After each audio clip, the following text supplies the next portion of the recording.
Now we are coming on to the second phase. Second part जो है हम लोगों का कि यूनिवर्स का फॉर्मेशन कैसे हुआ, तो उसके लिए हम लोगों को जो है आपके थ्योरीज को जानना है कि यूनिवर्स के फॉर्मेशन के लिए थ्योरीज कौन कौन सी आई और कैसे थ्योरीज ने किस तरह से जो है बताया कि यूनिवर्स का फॉर्मेशन कैसे हुआ।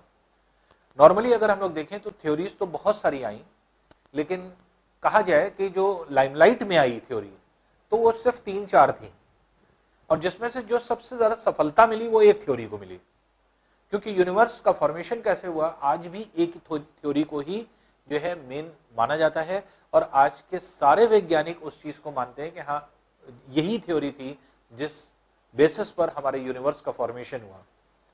तो नॉर्मली क्या है कि जो अभी हम लोग ने पढ़ा कि वैज्ञानिकों के 3 अलग अलग फेजेस थे, 3 अलग अलग सोच के जो है आपके एक तरह से उनका टेम्परामेंट अलग था।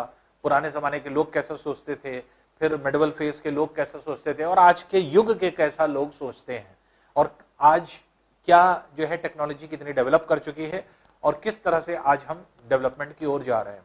तो बेसिकली अगर थ्योरीज को अगर हम लोग देखें तो थ्योरीज भी मॉडर्न एज में ही ज्यादा आई हैं।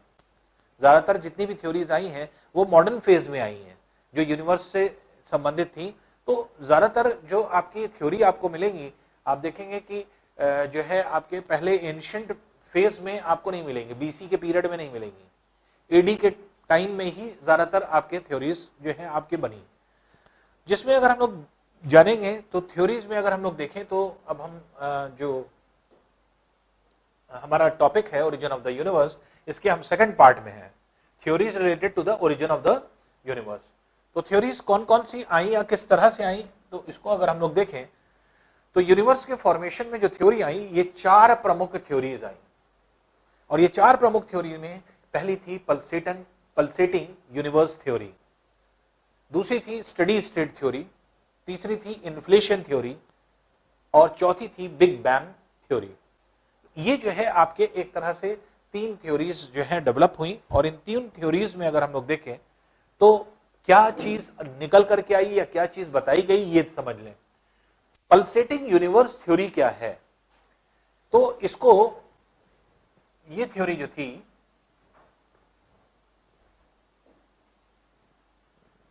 ये बेसिकली डॉक्टर एलन सैंडेज एक वैज्ञानिक थे, डॉक्टर एलन सैंडेज।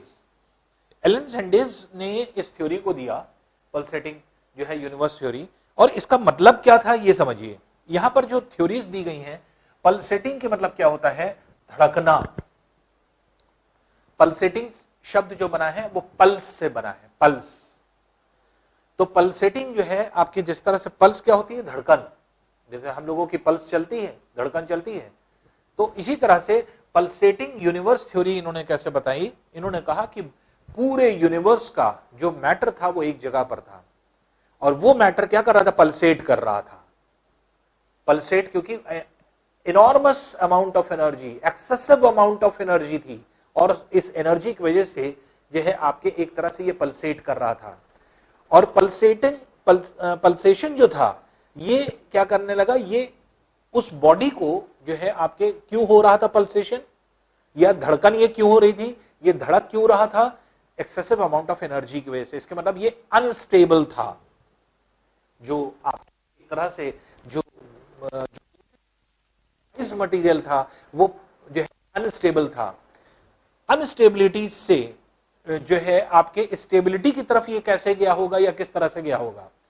तो जैसे इन्होंने एक्सप्लेन किया कि पल्सेटिंग क्या है, पल्सेटिंग मतलब धड़कन, धड़क रहा है।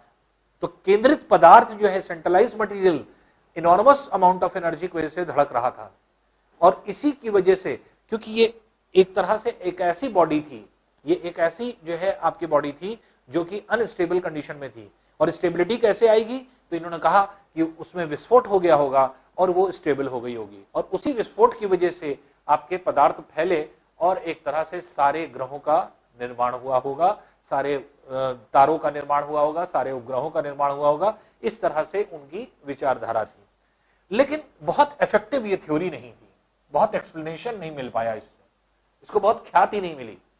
क्योंकि कैसे क्या हो रहा है क्या नहीं हो रहा है कुछ नहीं पता। फिर इसके बाद दूसरी थ्योरी जो आई, ये एक तरह से जो है आपके जो आपके स्टडी स्टेट थ्योरी थी, ये भी कोई बहुत ज्यादा इफेक्टिव थ्योरी नहीं थी। ये तो खैर कुछ थोड़ा बहुत जो है इन्होंने अगर आप देखेंगे बिग बैंग थ्योरी से काफी कुछ मैच करता है, इसलिए थोड़ा बहुत जो है आप ये कह सकते हैं कि ये जो है आपके थोड़ा एक्सेप्टेबल भी थी। स्टडी स्टेट थ्योरी में कोई दम नहीं था। तो इसमें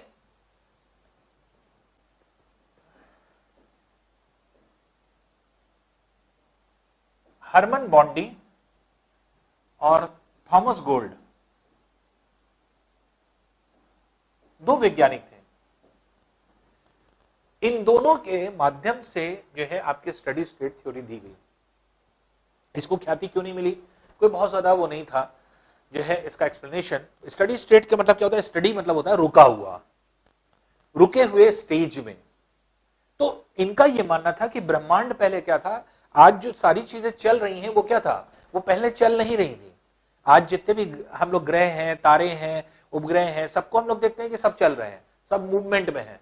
तो इनका यह मानना था पहले सब स्टडी स्टेट में थे। स्टडी स्टेट के मतलब रुके हुए स्टेज में थे, और रुके हुए स्टेज में सारी चीजें जो है विद्यमान थी। और इनका यह मानना था कि रुकी हुई स्टेज में ये जो है आपकी जब तक रुकी थी सारी चीजें जो है आपके एक तरह से उनके अंदर कोई बहुत ज्यादा एनर्जी नहीं थी, कुछ नहीं थी। किसी तरह से इनका यह मानना था कि ये सारी स्टडी स्टेट वाले पदार्थ एक जगह पर इकट्ठा थे, और इसके अंदर कुछ ऐसा हुआ होगा जिसकी वजह से कुछ एनर्जी डेवलप हुई। क्या हुआ इसका एक्सप्लेनेशन उनके पास नहीं था। और कैसे जो है आपके एक तरह से तारे और ग्रह उपग्रह बन गए, इसका भी बहुत ज्यादा एक्सप्लेनेशन इनके पास नहीं था। इसी से तो इसलिए स्टडी स्टेट थ्योरी जो है आपके बहुत ज्यादा इफेक्टिव नहीं रही, और ना ही जो है आपके बहुत कुछ जो है इससे रिलेटेड जाना जाता है। कभी कदार क्योंकि मैच द फॉलोइंग, जैसे आप देखते हैं ना मैच द फॉलोइंग आता है, तो इसलिए ये चारों थ्योरी हम इसलिए बता रहे हैं, इनका ये तीन ऊपर की तीन थ्योरी कभी नहीं पूछी जाएगी, और ना ही इनका कोई महत्व है, तीनों को कोई एक्सेप्टेंस भी नहीं मिला है। बस ये है कि कभी कदार जैसे आपके एग्जाम में क्या होता है कि मैच द फॉलोइंग में जैसे लिस्ट ए लिस्ट बी दे दी, कौन सिद्धांत किसने दिया है उसको मैच करने को, जैसे सिविल में काफी आता है ये इस तरह के क्वेश्चन, जो चार पार्ट होते हैं जो मैच करने का।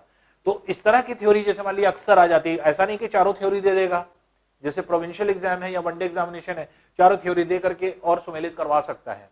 लेकिन सिविल में आप देखते हैं कि एक थ्योरी मान लीजिए कि आपके अगर मान लीजिए यूनिवर्स से दे दी, एक ओरिजिन ऑफ द अर्थ से दे दी, एक किसी और जगह से दे दी, अब चार चार अलग अलग जगह से थ्योरी उसको मैच करना।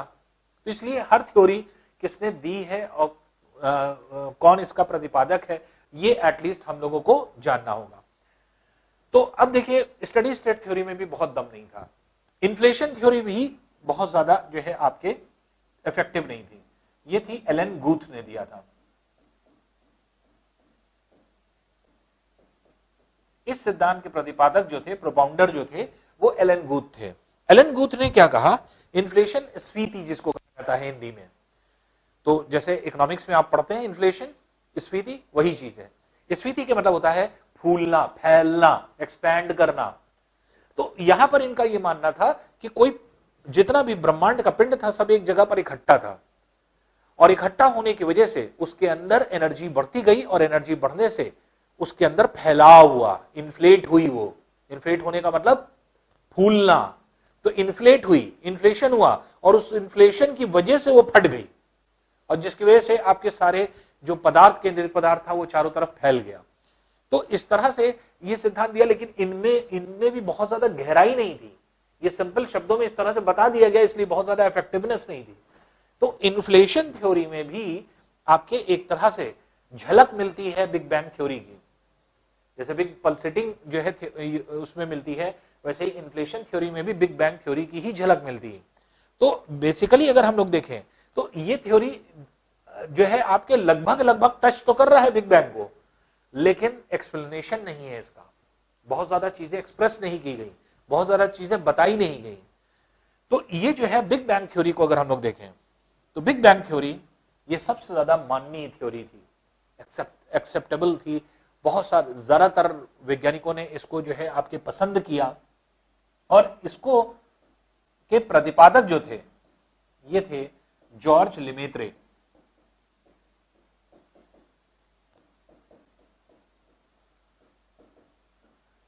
जॉर्ज लेमेत्रे जो थे, इन्होंने इस बिग बैंग थ्योरी को दिया और इन्होंने अपने पूरे लाइफ के अधिकांश समय इस थ्योरी पर दिए। और जो इनका पीरियड था अगर हम लोग देखें तो जॉर्ज लेमेत्रे सिर्फ इस बात को जो है आपके एक तरह से जानने की प्रयास कर रहे थे कि हाँ यूनिवर्स का फॉर्मेशन कैसे हुआ होगा या किस तरह से हुआ होगा। तो इन्होंने जो प्रयास किया 1894 से लेकर के 1966 तक, ये इनका वर्किंग टाइम था। और इसी बीच में इन वर्षों में जो आपके एक तरह से 72 साल इनका जो है आपके जीवन था, 72 साल के इस जीवन में इन्होंने क्या किया, इन्होंने जो है आपके इस बिग बैंग थ्योरी पर के ऐसा नहीं कि सिर्फ यही इस थ्योरी थी, लेकिन मैक्सिमम टाइम अपना डिवोट इसी थ्योरी पे किया और मैक्सिमम चीजें बताने का भी प्रयास इन्होंने ही किया जॉर्ज लेमेत्रे ने। लेकिन जो जॉर्ज लेमेत्रे थ्योरी को चीजें इन्होंने बताई, लेकिन इस थ्योरी के साथ एक व्यक्ति का नाम और जोड़ता है, वो क्या है, रॉबर्ट वेगनर।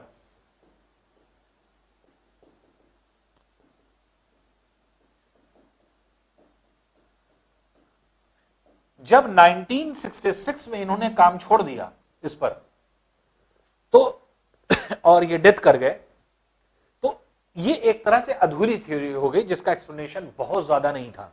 और बहुत ज्यादा ना होने की वजह से, क्योंकि लगभग ये थ्योरी बहुत इफेक्टिव थी, इसलिए रॉबर्ट वेगनर ने इसको छोड़ा नहीं। 1967 में इन्होंने इसका पूरा एक्सपेंशन किया, इसको पूरी तरह से एक्सप्रेस किया और बताया कि हाँ एक्चुअल में इसमें बहुत सारे क्लॉज इसमें जोड़े और चीजें ऐड करी और एक बहुत अच्छी थ्योरी निकल करके आ गई। और आज भी सारे वैज्ञानिक मानते हैं कि बिग बैंग थ्योरी की वजह से ही आपके पूरे ब्रह्मांड बना है। तो जो ब्रह्मांड पूरा बना है, हमारा यूनिवर्स बना है, वो यूनिवर्स कैसे बना हुआ है, इसी की वजह से। तो बिग बैंग थ्योरी जिसकी वजह से आपके सारा यूनिवर्स बना हुआ है, वो एटलीस्ट तो हम लोगों को जानना चाहिए ना कि एक्चुअल में है क्या, बिग बैंग किसको कहा जाता है, बिग बैंग थ्योरी एक्चुअल में है क्या। तो अब देखिए इसको हम डिफाइन करते हैं कि हाँ ये एक्चुअल में है क्या, या बिग बैंग थ्योरी हम लोग कैसे पढ़ेंगे। तो बिग बैंग थ्योरी क्या है इसको देखते हैं।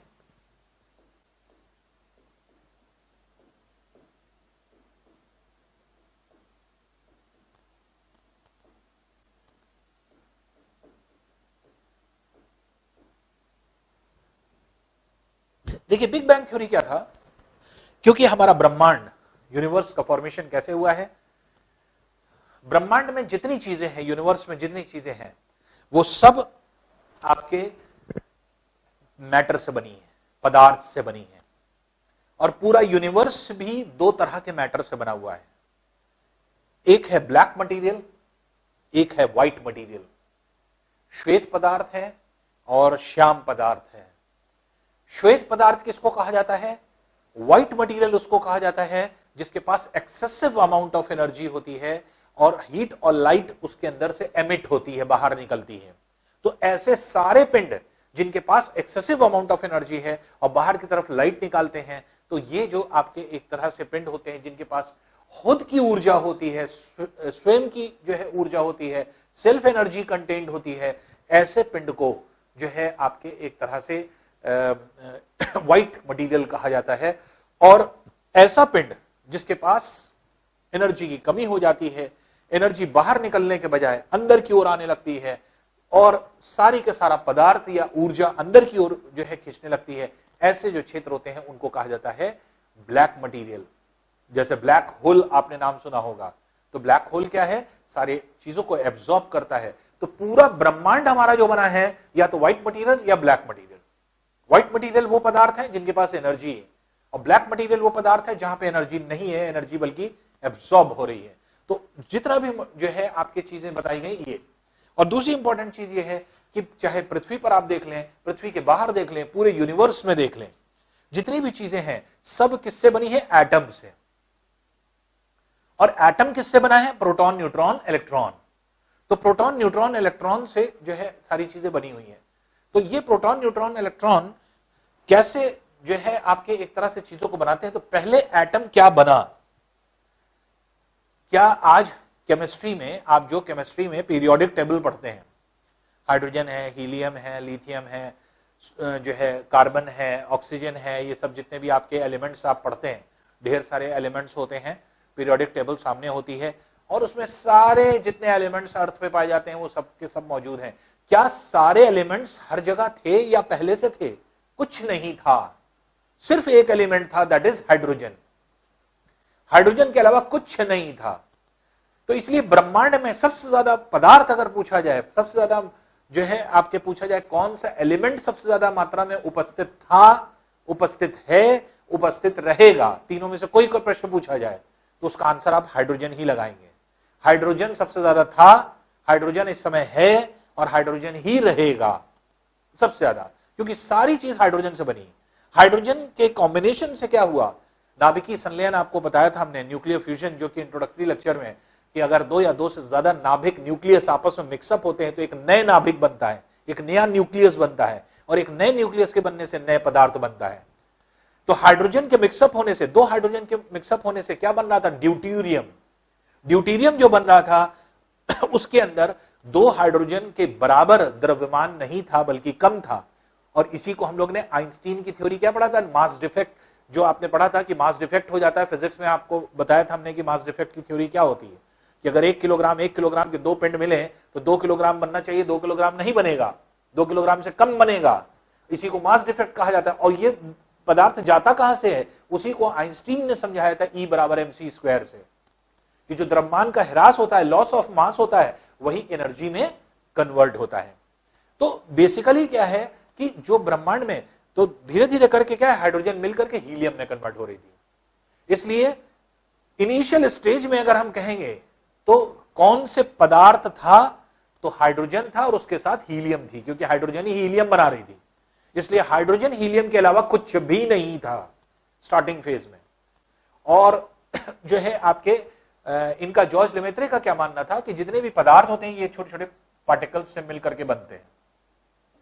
अब देखिए इनका सोच है।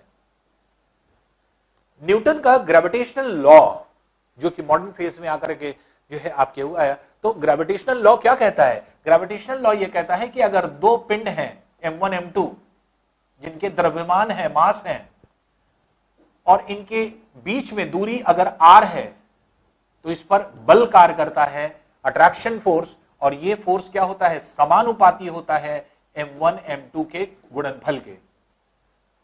That is force is directly proportional to the product of the masses. फिर न्यूटन ने यह भी बताया कि जो बल होता है वो व्युत्क्रमानुपाती होता है इन पदार्थों के दूरी के वर्ग के। तो force is inversely proportional to the square of the distance between the two particles. दो पार्टिकल्स के बीच की जो दूरी होती है उसके वर्ग के व्युत्क्रमानुपाती इनवर्सली प्रोपोर्शनल होता है। जिसका मतलब क्या हुआ, मतलब यह हुआ कि द्रव्यमान बड़ा होगा, अर्थात द्रव्यमान ज्यादा होगा, अट्रैक्शन ज्यादा होगा। छोटा द्रव्यमान होगा, इसके मतलब मास कम होगा, कम अट्रैक्शन होगा। तो बड़े पिंड ज्यादा अट्रैक्ट करते हैं, छोटे पिंड कम अट्रैक्ट करते हैं। दूसरी चीज, दूरी, जितनी दो पिंड के बीच में जितनी कम दूरी होगी उतना ज्यादा अट्रैक्शन होगा, और जितनी ज्यादा दूरी होगी उतना जो है कम अट्रैक्शन होगा। तो पास दूरी है तो ज्यादा अट्रैक्शन, क्योंकि इनवर्सली प्रोपोर्शनल है। ये अगर कम है तो ये ज्यादा हो जाएगा, और ये ज्यादा है तो ये कम हो जाएगा। तो दूरी अगर ज्यादा है तो अट्रैक्शन फोर्स कम लगेगा, और दूरी अगर कम है तो अट्रैक्शन फोर्स ज्यादा लगेगा। तो ऐसा इन्होंने माना। इन्होंने कहा कि ब्रह्मांड में पूरी तरफ से, चारों तरफ से हाइड्रोजन फैला हुआ था, और छोटे छोटे पिंड आपके इस तरह से इकट्ठा थे, पार्टिकल्स जो कि एटम के फॉर्म में थे। इनका यह मानना कि कहीं ऐसा हुआ होगा कि कुछ पिंड एक जगह पर इकट्ठा हुए होंगे, मतलब कोई तो ऐसी जगह रही होगी जहां पे ढेर सारे पिंड इकट्ठा थे। अब ये जो है आपके एक तरह से बताया जा रहा है 14 बिलियन 140 जो है लगभग जो है आप ये कह सकते हैं कि 14 बिलियन वर्ष पूर्व की बात है ये। तो ये क्या है, ये एक कल्पना है, एक सोच है। उस समय ये थोड़ी थे, या हम थोड़ी थे, या आप थोड़ी थे, या कोई वैज्ञानिक थोड़ी था, पृथ्वी भी नहीं थी। ये सोच तब की है। तो ये 14 से 15 बिलियन वर्ष पूर्व की बात हो रही है। और ये जो आपके बात है वो सिर्फ ये है कि ये पिंड कुछ ऐसा रहा होगा कि ब्रह्मांड में पूरी तरह से क्या थे, ढेर सारे पिंड विद्यमान, छोटे छोटे कण विद्यमान थे। कहीं तो ऐसा रहा होगा जहां पर ढेर सारे पिंड थे, जहां ढेर सारे पिंड थे, पास पास थे, वहां अट्रैक्शन ज्यादा हुआ होगा और ये सब एक दूसरे से अट्रैक्ट हो गए होंगे। जब अट्रैक्ट हो गए तो ये बड़ा पिंड बन गया, और बड़ा पिंड बनने की वजह से इसके अंदर ग्रेविटेशनल पुल आ गया, जो ग्रेविटेशनल लॉ, और ग्रेविटेशनल पुल आने की वजह से इसने सारे पदार्थ को खींचना शुरू कर दिया, और ये सारे पदार्थ, आसपास के पदार्थ धीरे धीरे करके आपके खींचने लगे, इस तरह से खींचने लगे होंगे, और धीरे धीरे करके ब्रह्मांड का सारा पदार्थ ब्रह्मांड के केंद्र पर केंद्रित होता चला गया होगा, सेंट्रलाइज्ड होता चला गया होगा, और सारा का सारा पदार्थ एक तरह से ब्रह्मांड के केंद्र पर आकर के इकट्ठा हो गया होगा। ये प्रोसेस क्या है, ये 1 साल 2 साल 1000 लाख साल करोड़ साल का नहीं है, तो ये क्या है, ये करोड़ों में आपके एक तरह से वर्षों में, करोड़ों वर्ष का जो है समय लगा होगा ऐसा, कि ब्रह्मांड में जितना पदार्थ था वो सब ब्रह्मांड के केंद्र पर धीरे धीरे करके आपके से उड़ता चला गया। क्यों? कॉन्ट्रैक्शन फोर्स की वजह से, ग्रेविटेशनल पुल की वजह से। तो ग्रेविटेशनल पुल बना और उसकी वजह से धीरे धीरे करके पदार्थ जो है आपके एक तरह से केंद्रित होता चला गया। अब नाभिकीय संलयन की प्रक्रिया में आपने क्या पढ़ा था, 2 या 2 से अधिक नाभिक न्यूक्लियस अगर बड़े नाभिक को जन्म देते हैं तो मास का ह्रास होता है, मास लॉस होता है। तो 2 पिंड 2 न्यूक्लियस अगर आपस में मिलकर के एक बड़े न्यूक्लियस को बनाएंगे, तो जैसे 1 किलोग्राम का पिंड मिला, 1 किलोग्राम का पिंड बना, तो 2 किलोग्राम ना बनकर के 2 किलोग्राम से कम का जो है पिंड बनेगा। तो जो मास गायब हो गया या कम हो गया, वो गया कहां, वो आइंस्टीन ने बताया था E = mc² के फॉर्मूले में, कि द्रव्यमान का जो ह्रास हो जाता है, लॉस हो जाता है, वो कहां जाता है, ऊर्जा में कन्वर्ट हो जाता है, और इसी से क्या बनती है, हीट एंड लाइट। तो जितना भी हमारा तारा है, जिसको हमने नाम दिया है सन का, तो ये क्या है, ये क्या है, इसके अंदर से जो ऊर्जा निकल रही है वो क्यों निकल रही है, क्योंकि मास का डिस्ट्रक्शन हो रहा है, मास डिस्ट्रक्ट हो रहा है। तो वही चीज क्या है, इसे नाभिकीय संलयन की प्रक्रिया या न्यूक्लियर फ्यूजन कहा जाता है, क्योंकि फ्यूजन मतलब फ्यूज करना, मिलना, संलयन होने मतलब जुड़ना। तो नाभिकीय संलयन या न्यूक्लियर फ्यूजन की वजह से आपकी एनर्जी जो है आपके कंटेंट होती है। तो धीरे धीरे ये प्रोसेस चला होगा और हमारा पिंड इस तरह से बड़ा सा पिंड, गैसीय पिंड बन गया होगा और सारा का सारा पदार्थ केंद्रित हो गया। ये केंद्रित पदार्थ, जो केंद्रित पदार्थ है, ये जो है आपके बहुत तेजी से जो है आपके एक तरह से क्योंकि सारा पदार्थ में मोशन था, आपस में टकराने की वजह से इसके अंदर घूर्णन गति उत्पन्न हुई होगी, रोटेशनल स्पीड हुई होगी, और ये पदार्थ अपने एक्सिस पर बहुत तेजी से घूम रहा था, ऐसा माना जाता है। अब पूरे यूनिवर्स का पदार्थ यूनिवर्स का किसी एक जगह पर इकट्ठा हो गया, जहां पर इकट्ठा हो गया वही यूनिवर्स का केंद्र हो गया। क्योंकि यूनिवर्स ऐसा थोड़ी है कि यूनिवर्स का कोई केंद्र है, यूनिवर्स तो इनफाइनाइट टाइम्स जो है आपके, उसके कोई लिमिट नहीं है और ना ही रुका हुआ है। तो इस तरह से वो इनफाइनाइट है, मतलब उसकी कोई एंड नहीं है। तो कहीं पर भी आप रुकेंगे वही केंद्र बन जाएगा। तो इसलिए जहां कहीं भी ये सेंट्रलाइज मटेरियल रहा होगा तो इसने केंद्र बना दिया। और अब जो है अगर हम लोग देखें तो एक तरह से ये इस तरह से गैसीय पिंड का एक पूरा केंद्र बन गया, अपने अक्ष पर घूम रहा है। नाभिकीय संलयन की प्रक्रिया चल रही है, न्यूक्लियर फ्यूजन, एनर्जी बढ़ती जा रही है। कोई भी पिंड अगर होता है, कोई भी जो है आपके एक तरह से बॉडी होती है, उस बॉडी में अगर आप एनर्जी रखते जाइए रखते जाइए रखते जाइए तो एक स्टेज क्या होगी, एक स्टेज ऐसी आती है कि वो फटने की स्टेज में आ जाएगा। जैसे बलून है, बलून में अगर आप एयर ब्लो करिए ब्लो करिए ब्लो करिए तो उसके रेजिस्ट करने की एक क्षमता है। और ऐसी कंडीशन में क्या हो जाता है कि बलून कुछ एयर ही रेजिस्ट कर सकता है, ज्यादा एयर भरेंगे तो क्या हो जाता है, ब्लास्ट कर जाता है। वही हर पिंड के साथ है। अगर हम किसी पिंड में एनर्जी रखते जाए रखते जाए रखते जाए तो एक स्टोरेज कैपेसिटी होती है, और उस स्टोरेज कैपेसिटी तक जब एनर्जी पहुंच जाती है तो अब उसके बाद क्या होता है, उसके बाद भी अगर आप एनर्जी देंगे तो उसके वो फट सकती है। तो जॉर्ज लेमेत्रे ने क्या कहा, उन्होंने कहा यही कि ऐसा हुआ होगा, पहले ब्रह्मांड के केंद्र पर सारा पदार्थ सिमटा होगा, सिमट करके केंद्र पर पहुंचा, और केंद्र पर पहुंचने के बाद अब जो है सेंट्रलाइज मटेरियल बन गया, और ये सेंट्रलाइज मटेरियल जो आपके बना, ये क्या है, अपने अक्ष पर घूम रहा है, और जिसकी वजह से बहुत जो है आपके एक तरह से एनर्जी इसकी बढ़ती चली जा रही है। अब स्थिति क्या हुई होगी, क्या कंडीशन हुई होगी, एनर्जी जब बहुत ज्यादा बढ़ गई तो इसके अंदर एक विस्फोट हुआ होगा, एक्सप्लोजन हुआ होगा, और एक्सप्लोजन होने से ब्रह्मांड का पिंड जो है, जो केंद्रित पदार्थ था वो छितर गया, चारों तरफ बिखर गया। जो पिंड है, जो सेलेस्टियल बॉडी है, ये जो है आपके छितर गया, बिखर गया, ब्लास्ट कर गया, बीच से पदार्थ गायब हो गया। इसके मतलब जो पदार्थ था वो गायब हो गया, फट गया और चारों तरफ भागने लगा। क्योंकि ये पिंड घूम रहा था तो ये भी घूमने लगे और इस तरह से बड़े होते चले गए। हर पिंड ऐसे बड़ा होता चला जा रहा है, केंद्र से दूर होता चला जा रहा है।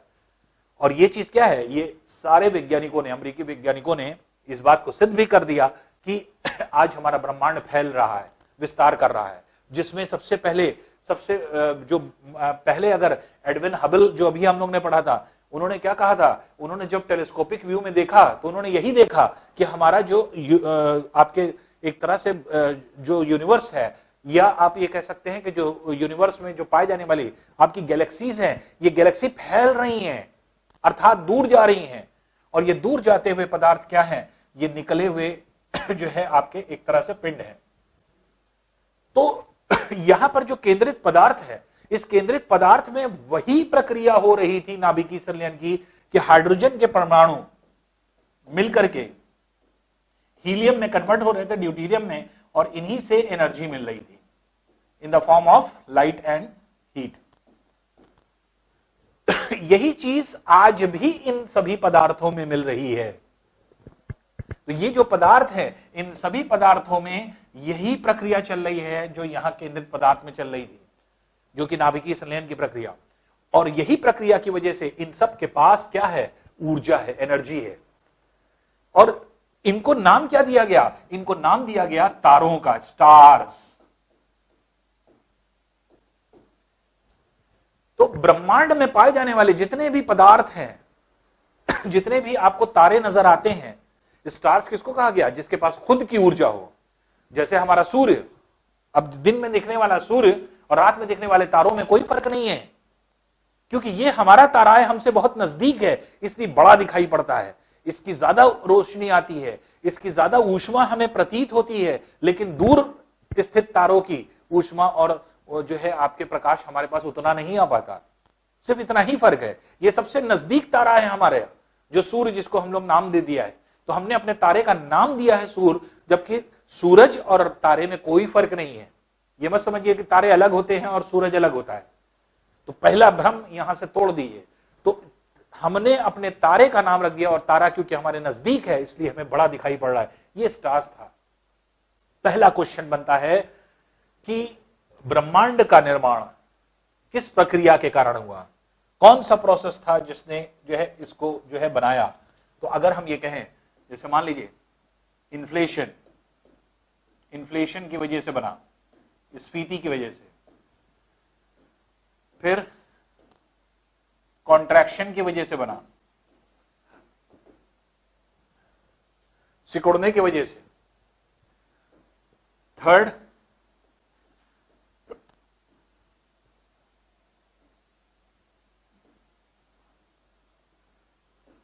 नाभिकीय संलयन की प्रक्रिया की वजह से बना, न्यूक्लियर फ्यूजन की वजह से, और फोर्थ नाभिकीय विखंडन की वजह से बना।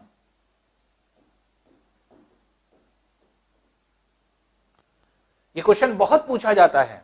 और हमारे ब्रह्मांड का निर्माण कैसे हुआ है, तो ये ब्रह्मांड का निर्माण अगर हम लोग देखेंगे, जो पूरी ब्रह्मांड में अभी हम लोग बात कर रहे थे, इसके अंदर कौन सी प्रक्रिया चल रही थी, नाभिकीय संलयन की, न्यूक्लियर फ्यूजन की। न्यूक्लियर फ्यूजन की वजह से हमारे ब्रह्मांड की एनर्जी बनी है। हमारे ब्रह्मांड एक तरह से बना है, या फिर आप ये कह सकते हैं ये सारे तारे बने हैं।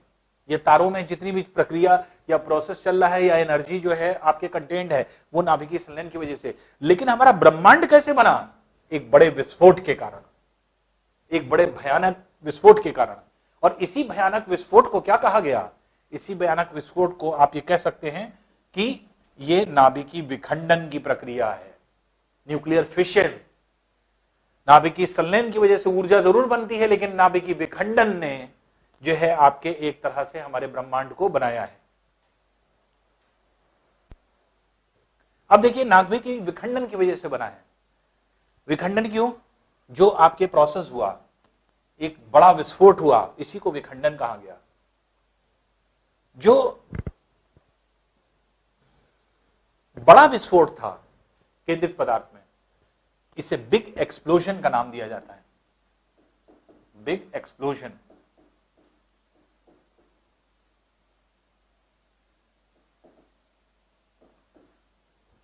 बड़ा विस्फोट। और ये बड़ा विस्फोट, बड़ा जो धमाका होता है, उसको नॉर्मली क्या करते हैं, जैसे अक्सर आप देखते हैं बच्चों की नॉवेल होती है, हम लोग ने भी बचपने में पढ़ी हुई है, खूब ढेर सारी नॉवेल पढ़ते हैं हम लोग, चाचा चौधरी और साबू, ये सब पढ़ी है ना, पिंकी और इस तरह की जितनी भी छोटी छोटी नॉवेल आती है, उसमें क्या होता है कि जैसे कहीं पर कोई धमाका हो जाता है, कोई बम बुला देता है, कोई पटाखा बुला देता है, तो ऐसे देखिए लिखा रहता है, ऐसे बना रहता है ना, और इसे लिखा रहता है क्या, धड़ाम। धड़ाम लिखा रहता है ना। इंग्लिश की बच्चों की नॉवेल पढ़िए इसी लेवल की, तो आप देखेंगे इसी धड़ाम को क्या कहा जाता है, बैंग। धड़ाम धड़ाम की आवाज को क्या कहा जाता है, बैंगिंग साउंड। Banging sound. तो जो बीच में बड़ा विस्फोट हुआ, बिग एक्सप्लोजन हुआ, एक बड़ा धड़ाम हुआ, उसी बड़े धड़ाम को क्या कह दिया गया, बिग बैंग।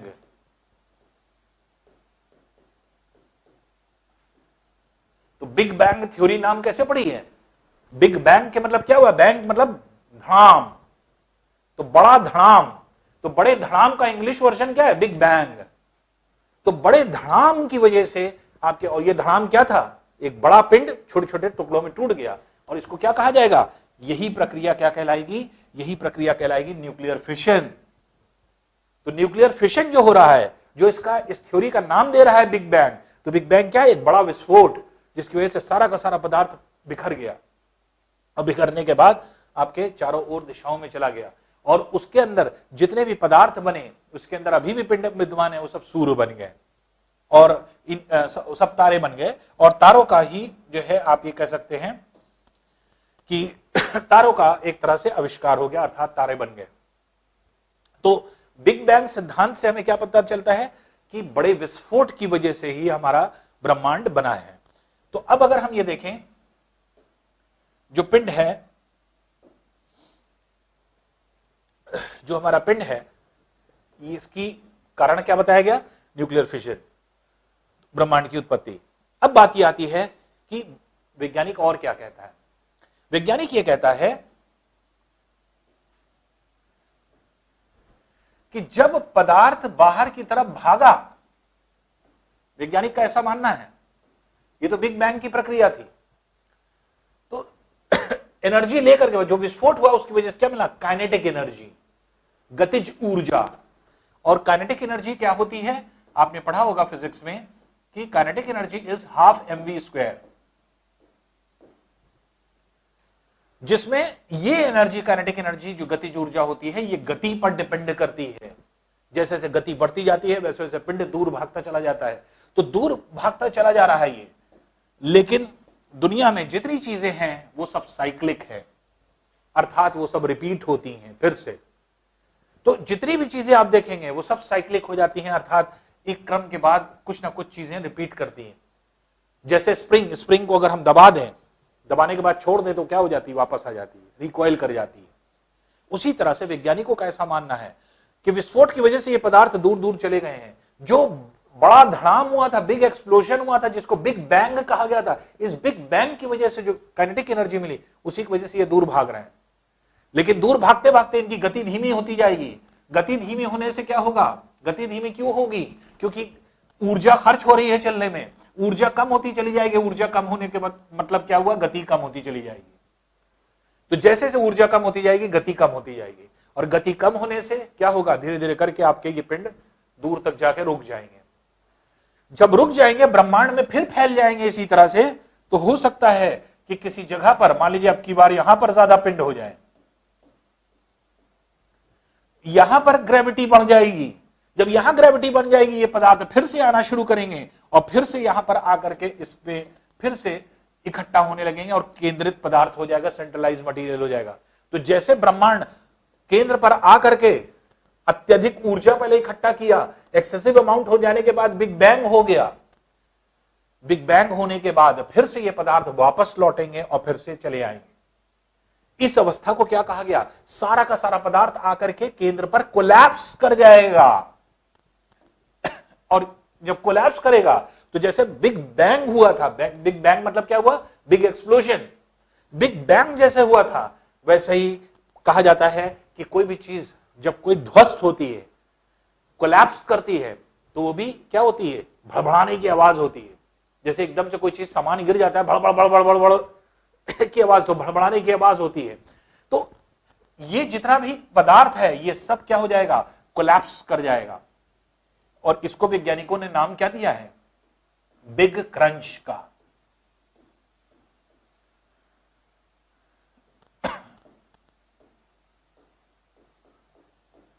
जैसे बिग बैंग का नाम दिया गया वैसे बिग क्रंच का नाम दिया गया है। तो बिग क्रंच क्या है? सारा का सारा पदार्थ आकर के जो है आपके केंद्र जो है उसमें टूट जाएगा,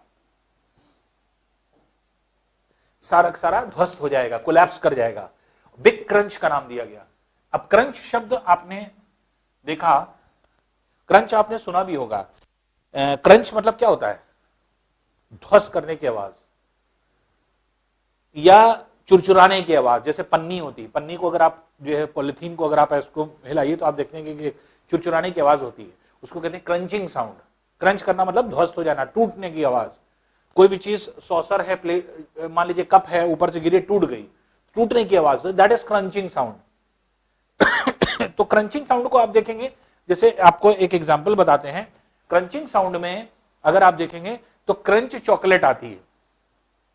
क्रंच चॉकलेट जब लॉन्च हुई थी आज से 20 साल पहले, तो उसका एड बहुत प्यारा बना था। आप किसी को नहीं याद होगा क्योंकि उस जमाने में हम भी बहुत छोटे थे।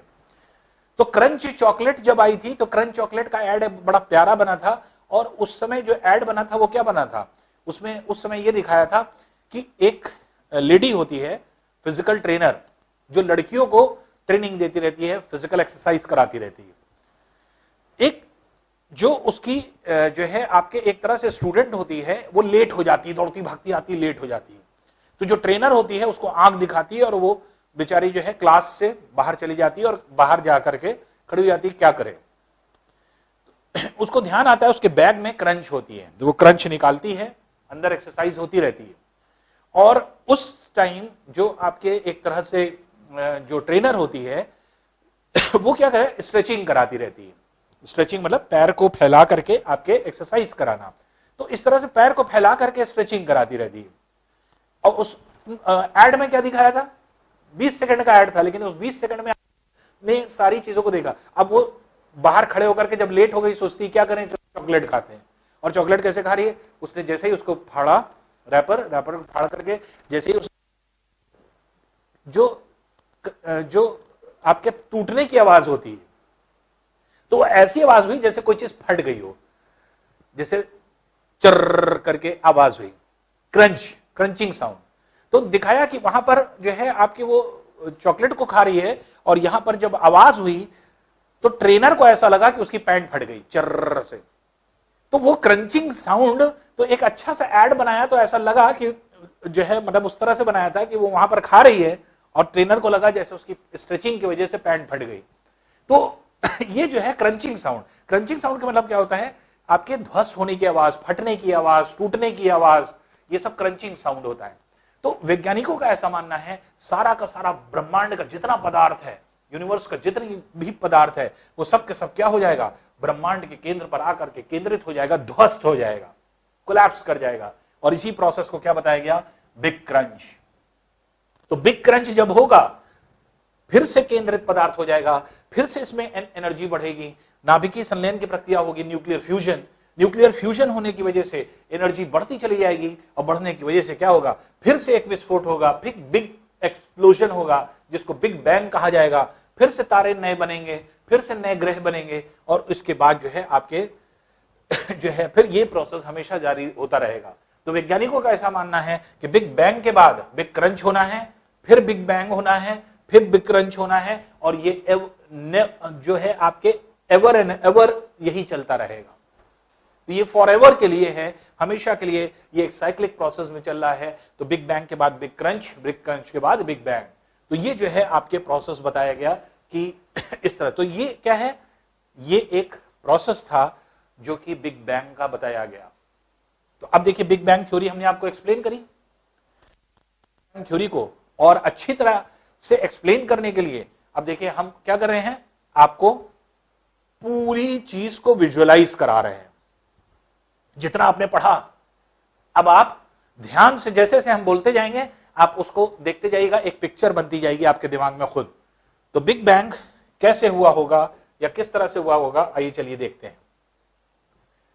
ब्रह्मांड में कहा क्या कहा गया, ब्रह्मांड में ढेर सारे पदार्थ थे और ये पदार्थ चारों तरफ फैले थे और धीरे धीरे करके ब्रह्मांड के किसी एक जगह पर क्या हुआ होगा, ज्यादा पदार्थ थे, वहीं पर ग्रेविटेशनल पुल हुआ और ग्रेविटेशनल पुल की वजह से सारा पदार्थ खींचने लगा चारों तरफ से पदार्थ खींचने लगा, ब्रह्मांड के केंद्र पर आ रहा है।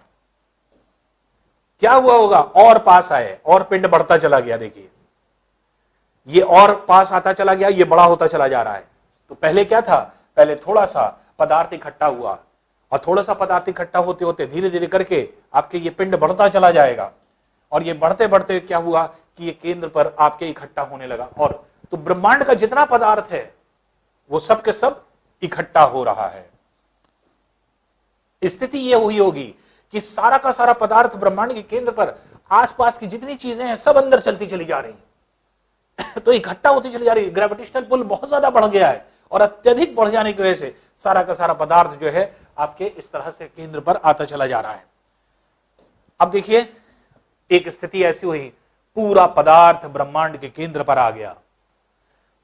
पूरा जो यूनिवर्स का जितना पदार्थ है वो सब एक जगह पर आ गया, पूरे ब्रह्मांड के केंद्र पर आ गया होगा। और आने के बाद इसके अंदर अत्यधिक जो है आपके ऊर्जा बनने लगी। हाइड्रोजन के परमाणु हीलियम में कन्वर्ट होने लगे, न्यूक्लियर फ्यूजन होने लगा। न्यूक्लियर फ्यूजन होने की वजह से अत्यधिक ऊर्जा बनने लगी और केंद्रित पदार्थ सेंट्रलाइज्ड मटेरियल में इतनी ज्यादा ऊर्जा हो गई। ये जिस तरह से आग होती है, ये आग की तरह से जो है आपके एक तरह से उससे कहीं ज्यादा टेम्परेचर पर जो है आपके एक्सपेंड करने लगा होगा। तो अब यहां पर क्या है कि केंद्र पर सारा पदार्थ आया, नाभिकीय संलयन की प्रक्रिया की वजह से ऊर्जा बढ़ती जा रही है, बढ़ती जा रही है, बढ़ती जा रही है। अब सेंट्रलाइज मटेरियल है, बहुत ज्यादा मात्रा बढ़ चुकी है ऊर्जा की और एकदम से विस्फोट हो गया, ब्लास्ट हो गया। तो अब यहां पर क्या है, अब क्या है, ये ब्लास्ट को दिखा रहा है। देखिए कितना बड़ा विस्फोट हुआ, यही है बिग बैंग। बिग बैंग के होने से जितना पदार्थ था सब चारों तरफ फैल गया। अब ये चारों तरफ फैला हुआ पदार्थ धीरे धीरे करके क्या होगा, ब्रह्मांड में चारों तरफ फैलने लगेगा और फैलने की प्रक्रिया में क्या होगा, ये धीरे धीरे करके चारों तरफ फैलता चला जाएगा। ये फैल रहा है पदार्थ, तो इसलिए ब्रह्मांड में फैलता जाएगा पदार्थ और फैलते फैलते पूरे ब्रह्मांड के चारों तरफ जो है आपके एक तरह से फैलता रहेगा।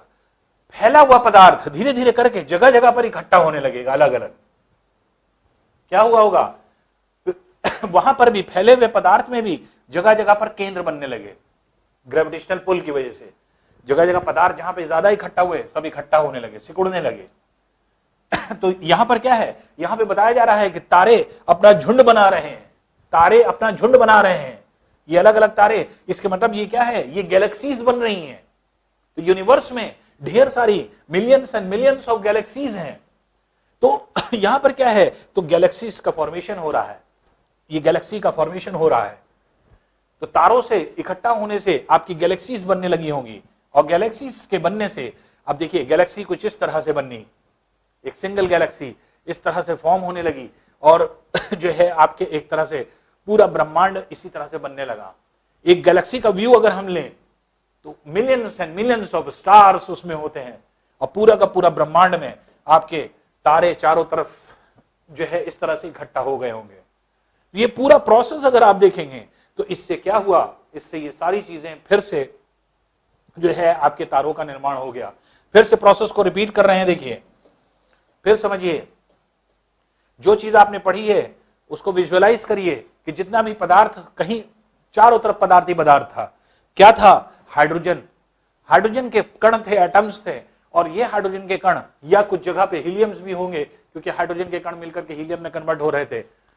तो हाइड्रोजन मेनली था चारों तरफ से, कहीं एक ऐसी जगह रही होगी जहां पे केंद्र बन गया केंद्र कहां बन गया? जहां कहीं भी पदार्थ इकट्ठा हो गया वही नाभिक बन गया, और यही नाभिक बन गया, और नाभिक बनने से ग्रेविटेशनल पुल आया, और ग्रेविटेशनल पुल आने से चारों तरफ से पदार्थ आने लगा। पदार्थ के आने से क्या हुआ? और बड़ा से बड़ा केंद्र, जो केंद्र पर पदार्थ था, ये बढ़ता चला गया। ये बढ़ते बढ़ते सारा का सारा पदार्थ इकट्ठा होता चला गया। स्टेज ऐसी आई होगी कि पूरे ब्रह्मांड का जितना भी पदार्थ था सब इकट्ठा होने लगा और एक्सेसिव अमाउंट ऑफ एनर्जी बनने लगी। ये तो एक स्टेज ऐसी आई कि पूरा का पूरा ब्रह्मांड सिकुड़ गया और आ गया एक जगह। और जब आ गया तो इसके अंदर नाभिकीय संलयन की प्रक्रिया, अब एनर्जी बढ़ेगी, तो नाभिकीय संलयन की प्रक्रिया की वजह से क्या हुआ होगा? केंद्रित पदार्थ जो ब्लू कलर में भी आपको दिखाई दे रहा था, ये एक्सेसिव अमाउंट की वजह से इसका टेम्परेचर बदला, बढ़ने लगा होगा, और ये केंद्रित पदार्थ बहुत अधिक तापमान पर आ गया। और जब बहुत ज्यादा तापमान बढ़ा होगा तो इसके अंदर एक बड़ा विस्फोट हुआ, और उस बड़े विस्फोट की वजह से क्या हुआ? पूरा पदार्थ फैल गया। ये बिग एक्सप्लोजन था। यही बिग एक्सप्लोजन ने ही ब्रह्मांड को बनाया, और इसी बिग एक्सप्लोजन को, बड़े विस्फोट को क्या कहा गया? Big bang. इस बिग बैंग की वजह से बना। उसके बाद जब ये पदार्थ बिग बैंग हुआ, पदार्थ फैलता जा रहा है पूरे ब्रह्मांड में, फैलती हुई अवस्था को दिखाया जा रहा है। उसके बाद ये जो पदार्थ है जैसे फैल रहा है, अब फैले हुए पदार्थ जगह जगह इकट्ठा हो रहे हैं, अर्थात तारे जो हैं इकट्ठा हो रहे हैं, और तारों के संग्रह से क्या बन रहा है? गैलेक्सीज का फॉर्मेशन हो रहा है। और एक गैलेक्सी कैसे बनेगी? हर एक गैलेक्सी का निर्माण कुछ इस तरह से होने लगेगा। Millions and millions of stars उसमें होंगे, और गैलेक्सी के अंदर पार्ट में जाएं, मिल्की वे में जाएं, तो कुछ जो आपके पदार्थ है वो कुछ इस तरह से लगने लगेगा। अर्थात स्टार्स को अगर हम पास से देखेंगे तो और stars, millions and millions of stars आपको दिखने लगेंगे। ये प्रक्रिया जारी रही होगी, और इसी के बाद जो है आपके पदार्थ या स्टार्स जो है आपके फॉर्म होते चले गए। और हम अगर अपने सोलर सिस्टम में भी देखेंगे तो हमारे सोलर सिस्टम में जो आपके एक तरह से एक सन और उसके सारे ग्रह होते हैं, उसी तरह से असंख्य सोलर सिस्टम होते हैं। ये तारे हैं, अलग अलग अलग तारे हैं। इसमें से कोई भी हमारा सूर्य हो सकता है, ये सूर्य हो सकता है, ये हो सकता है, ये हो सकता है, ये हो सकता है, ये हो सकता है, कोई भी हो सकता है। तो एक सूर्य और उसके सारे ग्रह, अभी ग्रहों की स्थिति हम लोग बाद में पढ़ेंगे। तो इस पूरे ब्रह्मांड में अब जो तारा बना, इसमें ढेर सारे तारे हैं, और इन तारों को अगर आप देखेंगे तो अब जो आपकी प्रक्रिया है वो आपके एक तरह से तारों की बनी। अब थोड़ा सा प्रोसेस पर ध्यान दें। जितनी चीज आपने पढ़ी वो सारी चीज यहां मौजूद है कि इस इनिशियल स्टेज में क्या था?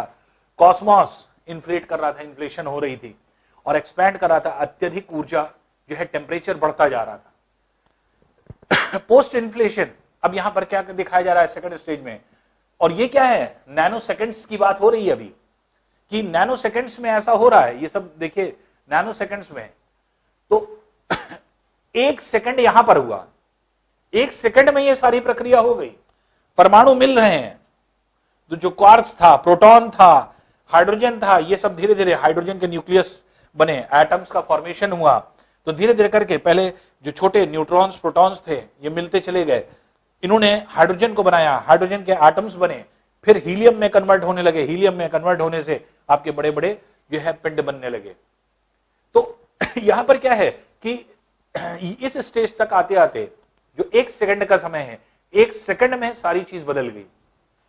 एक सेकंड में आपका जो है, सेकंडों में मिलियंस एंड मिलियंस ऑफ जो है आपके, बिलियंस एंड बिलियंस ऑफ जो है आपके प्रोटॉन्स जो है आपके एटम्स में कन्वर्ट हो गए, न्यूक्लियस में कन्वर्ट हो गए, और न्यूक्लियस से एटम बना, और एटम से बन करके जो है आपके एक तरह से मॉलिक्यूल्स फॉर्म होने लगे। तो ये क्या था? आपकी ये प्रक्रिया थी। फिर धीरे धीरे करके आपके टेम्परेचर बढ़ता चला गया होगा। 1 बिलियन ईयर्स तक ये ऐसा चलता रहा। आप देख रहे हैं, एक सेकंड के तक यहां ऐसा हुआ। 3 मिनट बाद ये ठंडा होने लगा, टू हॉट था ये। धीरे धीरे करके आपके 3 लाख साल बाद कुछ ऐसा हुआ होगा कि ये पदार्थ अब क्या है, इकट्ठा होने लगे। और यहां पर अगर प्रेजेंट डे में देखेंगे तब आकर के आपकी गैलेक्सीज का फॉर्मेशन हुआ। तो ये प्रक्रिया क्या है? ये प्रक्रिया 1 दिन, 2 दिन, 4 दिन की नहीं, क्या कहा गया? 15 बिलियन वर्ष की है। 14 से 15 बिलियन वर्ष हमने बोला था, तो 15 बिलियन वर्ष पूर्व की है। तो आज से प्रेजेंट डे से 15 बिलियन वर्ष पूर्व ऐसा हुआ था, ऐसी कल्पना है इसकी। और इसी से धीरे धीरे करके आपके सारी चीजों का जो है आविष्कार हुआ। तो इसमें अगर आप देखेंगे यही प्रोसेस है। इनिशियल स्टेज में बिग बैंग की शुरुआत है 1 सेकंड के बाद, 3 मिनट के बाद, 3 लाख साल के बाद, 1 बिलियन वर्ष के बाद, 15 जो है साल के बाद क्या हुआ। पहले क्या हुआ, हाइड्रोजन के जो है आपके मॉलिक्यूल्स थे 1 सेकंड में, 3 मिनट तक होते होते जो है आपके जो प्रोटॉन न्यूट्रॉन थे वो एटम में बदल गए, एटम में कन्वर्ट हो गए 3 मिनट में। 3 मिनट में सारे एटम में कन्वर्ट हुए होंगे। 3 लाख साल लगे होंगे ढेर सारे मॉलिक्यूल्स का फॉर्मेशन होने में। ये मॉलिक्यूल्स का फॉर्मेशन हो रहा है, ये आप ये कह सकते हैं कि 3 लाख साल लगे विस्फोट के बाद, 3 लाख साल लगे तारों के फॉर्मेशन में, स्टार्स का फॉर्मेशन हुआ। तो स्टार्स को बनने में विस्फोट तो हुआ, लेकिन पूरी तरह से फॉर्म होने में 3 लाख साल लग गए। 1 बिलियन साल लग गए जब हमारे ये जितने भी आपके एक तरह से तारे थे, इन्होंने अपनी जो है आपके एक रोटेशन, एक रेवोल्यूशन को पाया। अर्थात यहां पर सारे पिंड अब क्या हैं किसी ना किसी पिंड के चारों तरफ रिवॉल्व कर रहे हैं। इसका मतलब कि सब ने अपनी जो है गैलेक्सीज को बनाना शुरू कर दिया। तो यहां पर क्या है, गैलेक्सीज का फॉर्मेशन हो रहा है। कितने साल में, 1 बिलियन वर्ष लगा। तो विस्फोट के 1 बिलियन साल बाद यहां पे जो है आपके एक तरह से इतना समय लगा होगा आपके एक तरह से यूनिवर्स के जो है आपके इसमें इसको फॉर्म होने में। और अब तक 15 बिलियन वर्ष के बाद ये स्टेज है जो हम लोग अब सारे तारे और सारे ग्रहों को देख रहे हैं। तो यहां पर देखेंगे जैसे फर्स्ट पॉइंट में बॉइलिंग सूप था, ये इलेक्ट्रॉन था, ये इस स्टेज में स्टार्टिंग में बॉइलिंग सूप था, क्वार्ट्ज था उसके अंदर, और पार्टिकल्स थे जो कि हाइड्रोजन के जो है प्रोटॉन और न्यूट्रॉन थे। और ये प्रोटॉन न्यूट्रॉन जो है आपके सेकंड स्टेज में क्या हुए, ये आपके फ्यूज हुए, फ्यूज होकर के आपके हाइड्रोजन के परमाणु बनने लगे, जो आपके एटम बनने लगा।